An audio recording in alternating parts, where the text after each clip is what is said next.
Tahimik lang akong nakaupo sa harap ng mesa. Hawak ang kontratang ilang linggo ko nang pinag-iisipan. Tinitigan ko ang bawat letra, ang bawat numero ng sweldong nasa papel at parang biglang tumahimik ang buong paligid. Hindi ko alam kung bakit napakabigat basahin ng 3 pahinang ito, pero sa likod ng simpleng mga salita, naroon ang pagbabago. Marahil mabuti, marahil masakit. Pinkit ko ang mga mata ko. Hindi ko alam kung ilang oras na akong nakatulala, pero sumpang parang kumakabog ang dibdib ko ng mas mabilis kaysa dati. Sa bawat paghinga ko, may isang tanong na paulit-ulit. Kaya ko ba to? Kung tutuusin, ilang buwan ko na ring iniwasan ang pagdidesisyon. Matagal na akong may balak, pero lagi kong sinasabi sa sarili kong, bukod sa mga pangarap ko, ano ba ang iiwan ko? Kasi oo, marami akong gustong bilhin, gustong maranasan, gustong maging. Pero paano kung hindi ko kayanin ng kapalit? Ako si Mira, 28, panganay sa 3 magkakapatid. Single, walang anak, pero maraming responsibilidad. Ilang taon na rin akong nagtatrabaho bilang office assistant dito sa Maynila. Hindi ko kailanman inisip na magiging madali ang buhay. Pero hindi ko rin inaasahan na magiging ganito kahirap.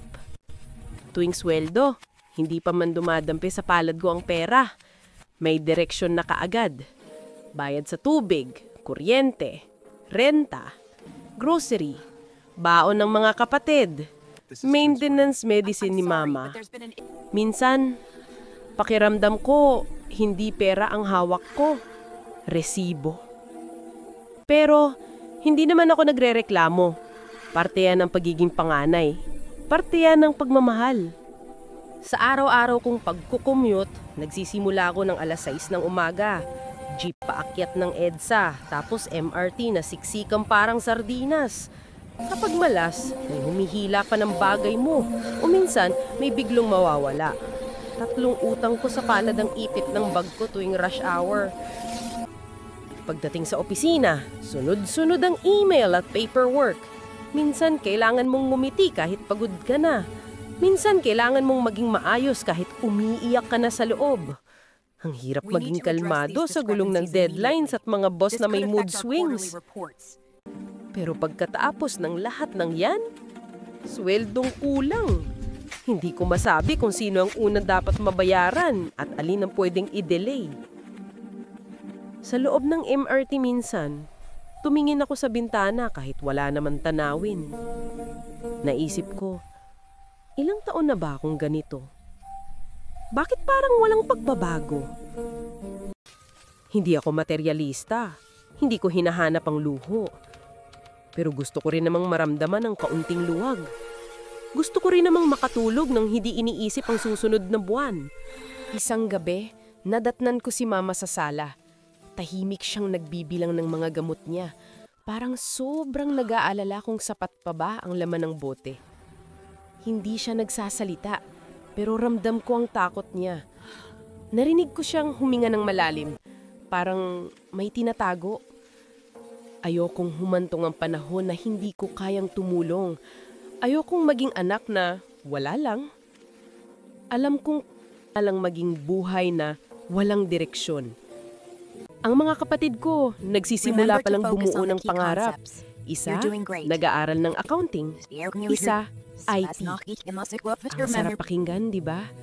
Pero sa likod niyan, may tuition, project, school supplies, internet allowance, at walang ibang sasalo kundi ako. Doon ko unang naisip, kailangan kong maghanap ng mas mataas na sweldo.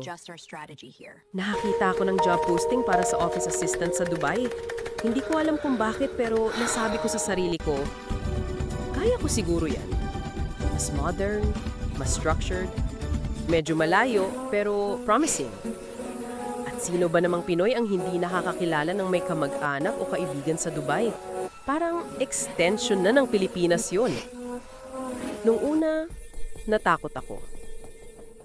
Hindi biro ang lilipad mag-isa. Walang mama na susunod kung magkasakit ka, Walang kapatid na maghahain ng tubig, walang pamilya pag-uwi sa trabaho. At higit sa lahat, walang sigurado. Kaya tumawag ako sa isang kaibigan kong nandun na, sabi niya, totoo raw ang hirap, totoo rin ang lungkot, pero totoo rin ang oportunidad. Kung pangmatagalang kano, sulit daw. May sinabi siya na tumama sa puso ko. Kung palagi mong iisipin kung ano ang mawawala, hindi ka makikita kung ano ang pwede mong makuha. Kinagabihan, sinabi ko sa pamilya ko ang balak ko. Si Mama, tahimik lang, nakatingin sa sahig.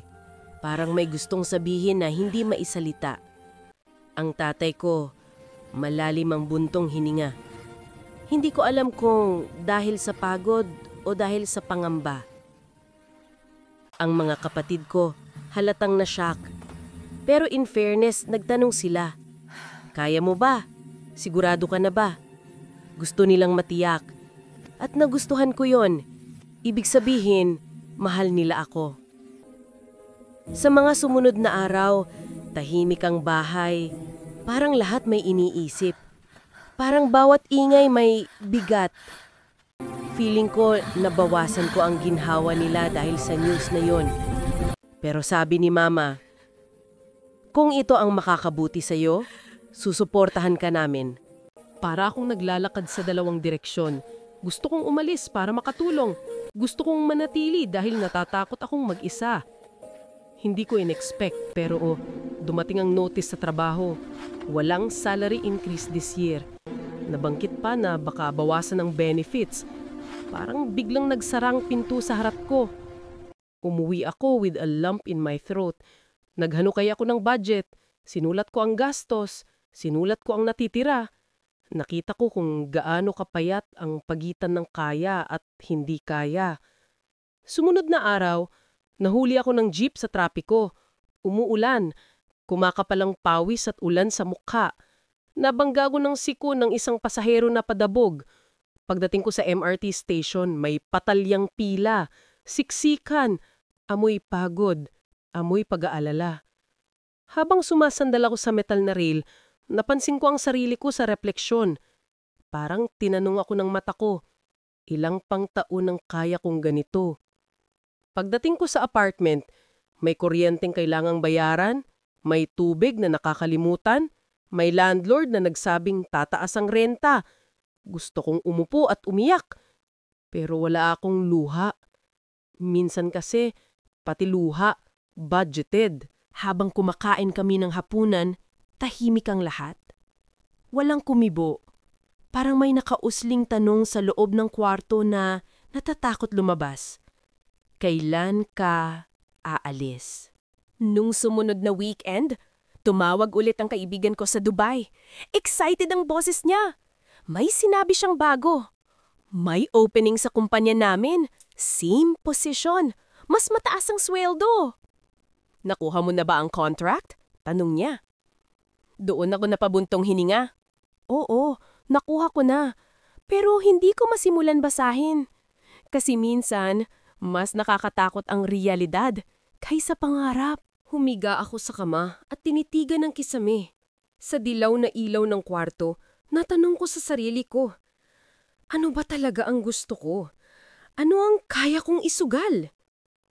Gusto kong tulungan ang pamilya ko, oo. Pero gusto ko rin magkaroon ng ibang mundo. Gusto ko rin maranasan ang mundong hindi nakasalalay sa sulok ng kwarto ko. Habang tumatakbo ang mga araw, nagiging mas maliwanag ang sagot. Hindi ako magbabago kung hindi ako gagalaw. Hindi tataas ang sahod kung paulit-ulit ang kahapon at hindi ko matututunan ng lakas kung hindi ko haharapin ang takot. Naaalala ko tuloy ang sinabi ng teacher ko noon. Ang desisyon hindi sinusukat sa absence ng takot, kundi sa presence ng dahilan. At ang dahilan ko?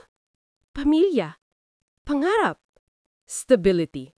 Kaya nagset ako ng alarm, umupo sa mesa, binuksan ang envelope, at sa unang pagkakataon, binasa ko ng buo ang kontrata. May terms na nakakatakot, may penalties, may probation, May policies na hindi ko maintindihan. Pero sa pagitan ng mga linyang yon, naroon ang pag-asa. Umaga nang banggitin ko kay mama na nagdesisyon na ako.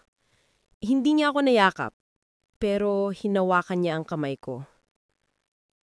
Anak, kahit malayo ka, hindi ka nag-iisa. At doon, bumigay ang puso ko. Pagpasok ko sa kwarto, tumingin ako sa mga gamit ko. May mga damit, mga lumang libro, mga picture frame. Lahat may kwento.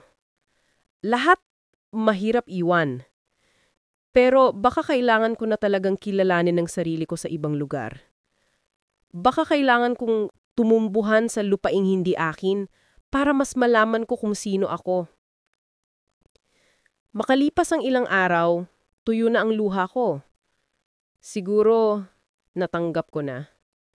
Siguro, handa na ako. Ngayon, heto ulit ako, nakaharap sa kontrata. Kumakabog ang dibdib. Nanlalamig ang palad. Sa isipan ko, paulit-ulit ang tanong. Paano kung mag-fail ako? At may bumalik na sagot. Paano kung mag-succeed ka? Huminga ako ng malalim. Tinignan ko ang date. Tinignan ko ang pangalan ko. Tinignan ko ang salitang abroad. Ito na yon. Ito na ang pintong binubuksan ko. Ito na ang pagtalon ko. Kinuha ko ang ballpen. Inangat ko. Tumigil ako. Tumingin ako sa pinto.